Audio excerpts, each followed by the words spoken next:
Good morning, dear students. Today we are going to study the 8th chapter. This is the 8th chapter of our English course book, Gulliver in the Land of Giant, written by author Jonathan Swift. So, this chapter has been taken from the novel Gulliver's Travel, written by Jonathan Swift. So, first of all, we'll study about our author Jonathan Swift. Jonathan Swift was born in the year 1667 and he died in the year 1745. He is named as one of the three most influential people in history by John Ruskin. His pen name were, he had got 3 to 4 pen names. Some of them are Isaac Bickerstaff, M.B. Drapier, Lemuel Gulliver, and Simon Wagstaff. His notable works are A Tale of Top, Drapier's Letter, and Gulliver's Travel. So let us look into the chapter. Gulliver gets stranded in an island and inhabited by a few friendly giants. Okay. Now Gulliver was left alone in an island and he was accompanied by few friendly giants. On our way to Surat, we faced a fierce storm, but our ship bore bravely. During the storm, we were carried to a faraway place and no one could tell where we were. So while Gulliver and his remaining companies in the ship were sailing towards Surat, they had to face a fierce storm, and uh, but they bravely fought. Their ship, the inmates and all the ship bravely fought against the storm. But during this storm, but they were carried away. The winds of in the because of the storm carried them away to a faraway place, and they were not able to tell where they have gone. Our ship was staunch and our crew all in good health, but we will lay in the distress for water. Okay, so this ship was strong, and the crew means the remaining people who accompanied Gulliver on the ship. Okay, and the ship was strong, and the crew all were in good health. Nobody had caused any harm because of the a storm, but they were lying in the new land wherever the wind took them, and they were waiting for water. So they were shouting, Hayya ho, Hayya ho. On the 16th day of June 1703, we discovered land. Next day, we cast anchor, and our captain sent a dozen of his men, well armed, in the longboat with vessels for water. I too left with them. Okay, so on the 16th of June 1703, we found some land area, and the next day we cast anchor. Anchor is a heavy object attached to a chain and used to hold a ship to the sea bottom. Basically, it is a thing which is you make to make a ship stand at the bank of the sea or something like that. Okay, so they casted the anchor, and the captain of the ship sent a dozen of men, and well armed means they were armed with guns and all those things in the longboat. They sent them with longboat with vessels or water. They sent them, these people, the crew, and some people from the crew along with Gulliver. He sent them to the land so that they could bring water, and Gulliver also went along with them. I can see no river or spring, neither can I, no signs of inhabitants. So while they reached the land, the one of them amongst them said that I cannot see neither a river nor a spring. Another said, no, neither I am able to see anyone, no sign of inhabitants. Inhabitants matlab रहने वाले लोग. Okay. I walked alone for about a mile on the other side. Now Gulliver was walking alone he walked a mile on the other side of the land. Suddenly I had commotion. Means suddenly he had a noise, and he heard run, run.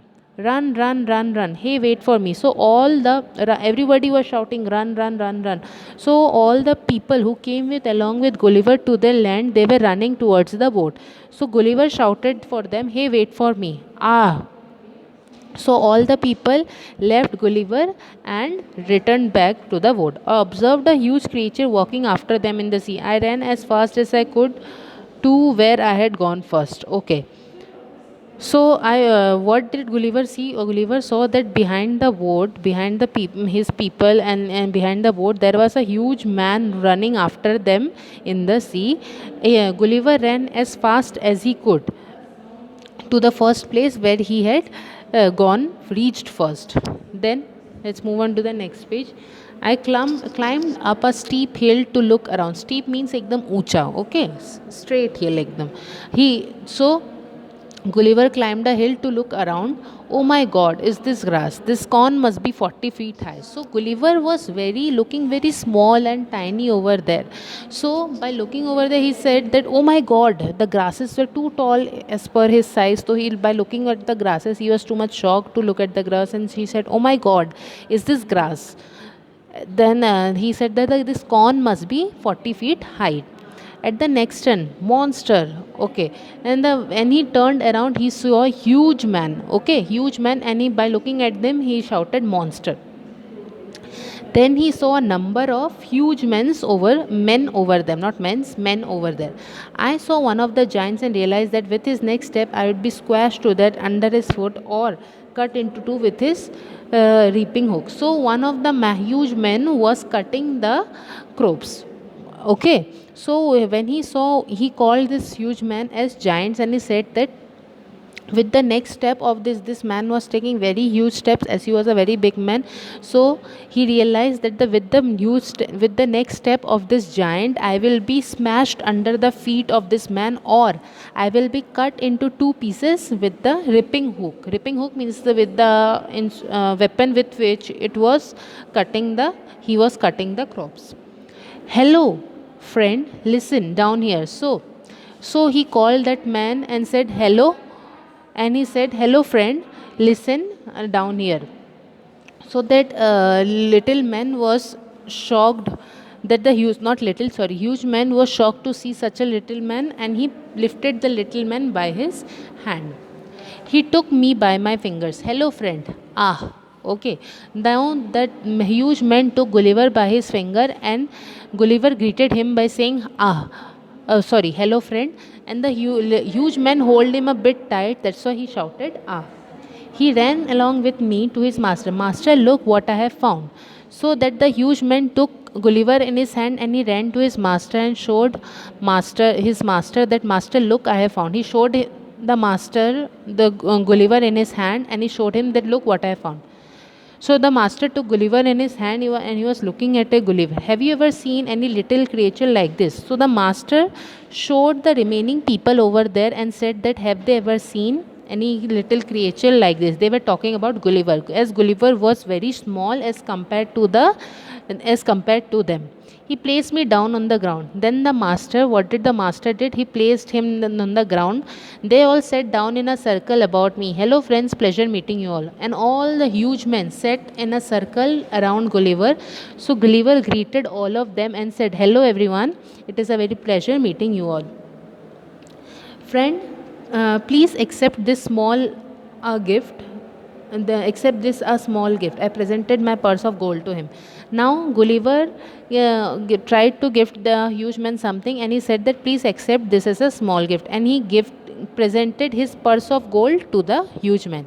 Curious, he took up one of the largest pieces. So one man amongst the giant men took out a piece from the bag of gold of Gulliver, which he gifted to the huge man, and he took out the largest piece of gold. Oh, you want me to put them back? Then he gave it back to Gulliver, and Gulliver said that, oh, you want me to put them back? He carefully wrapped me in his handkerchief and carried me to his house. Then this master carefully wrapped Gulliver in his handkerchief, and then he carried Gulliver to his house. I hope students, you all are able to understand the first part of the chapter. I will continue with the chapter in the second part. Thank you.